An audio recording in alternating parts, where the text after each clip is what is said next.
You ask Tiger to solve. This deals with linear equations with one unknown. The final result is x equals 7. Let's solve it step by step. Simplify the expression. Expand the parentheses. Simplify the arithmetic. Multiply the coefficients. Group like terms. Combine like terms. Group all constants on the right side of the equation. Add 20 to both sides. Simplify the arithmetic.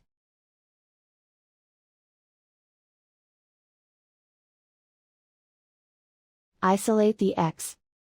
Divide both sides by 13. Simplify the fraction.